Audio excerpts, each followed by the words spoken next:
Discover your perfect combination at Pechanga Resort Casino, where you can rock and roll, sip and slide, twist and shout. Whatever moves you, get away and awaken the fun. Play your perfect combination at Pechanga Resort Casino. I was rear-ended at a traffic light. There was damage to my car, but I felt okay. The next day, my neck wasn't feeling right, so my sister took me to urgent care and told me to call the Barnes firm. I didn't think I had a case, but I did.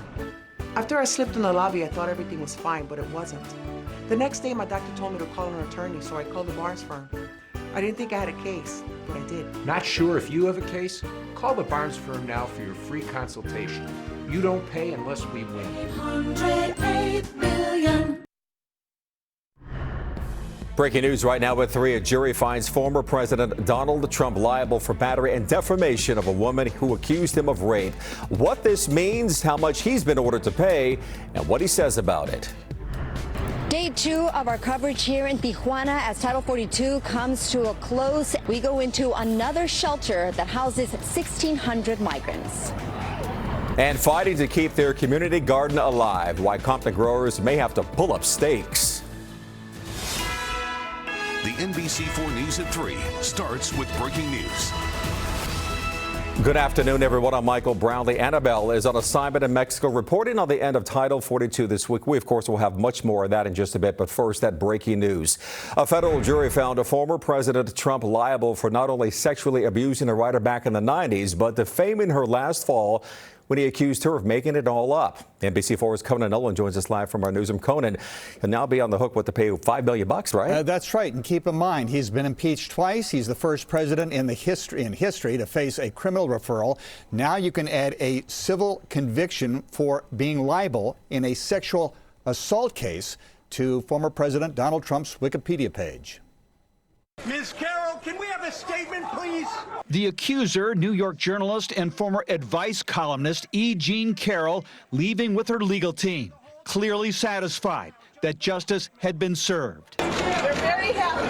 It didn't take long, just 3 hours, for the civil court jury of 6 men and 3 women to unanimously find that former President Donald Trump had sexually assaulted Carroll in a dressing room of an upscale department store in Manhattan in the mid-1990s. It was a claim that Mr. Trump strenuously denied in a taped deposition. It's the most ridiculous, disgusting story. It was just made up. The jury did not believe him.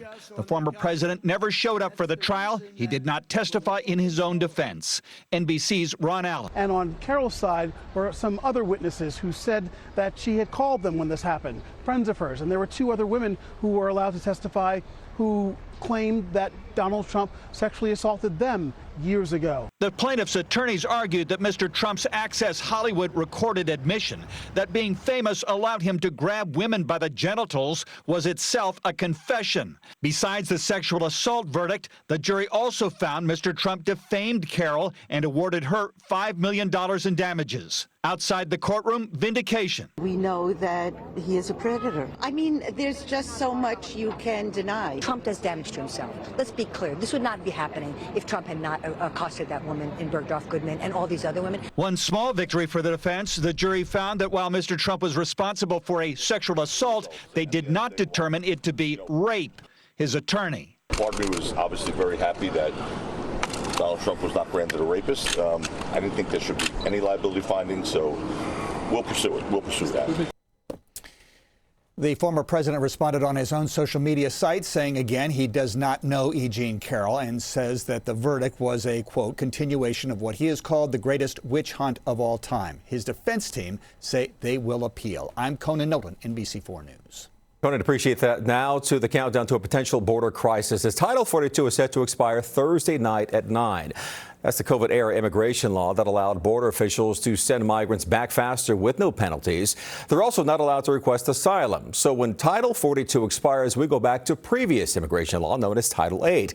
That means anyone caught trying to cross the border illegally could face fines and jail or prison time. But migrants will be able to request asylum. And because of all this here, many migrants are taking their chances, waiting along